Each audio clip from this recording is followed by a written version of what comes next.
గన్నవరం మాజీ శాసనసభ్యులు ఉన్నారు, వల్లభనేని వంశీ. మరి ఆయన అరెస్ట్ చేసినటువంటి నేపథ్యంలో జగన్మోహన్ రెడ్డి గారు మాట్లాడుతున్నారు. ఈరోజు రెడ్ బుక్ రాజ్యాంగం నడుస్తుందని చెప్పేసి మేము ఒకటే చెప్తున్నాం. తెలుగుదేశం పార్టీ కార్యాలయాలంటే మేము దేవాలయాలుగా భావిస్తాం.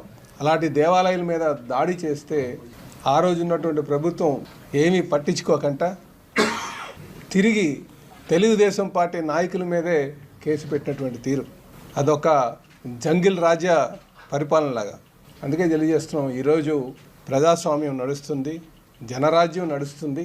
ఈరోజు ప్రజాస్వామ్యంలో చట్టం తన పని తాను చేసుకునే విధంగా ఈరోజు పరిపాలన చంద్రబాబు గారి నాయకత్వంలో సాగుతుంది. కనుక ఇక్కడెక్కడ కూడా రాజకీయ ముసుగులో, అంటే నేరస్తులు రాజకీయ ముసుగులో చలామణి అవడానికి కొంతమంది ఇంకా ప్రయత్నం చేస్తున్నారు. దీనివల్ల ప్రజాస్వామ్యం చాలా విఘాతం. కనుక అలాంటి వాళ్ళందరికీ కూడా ఖచ్చితంగా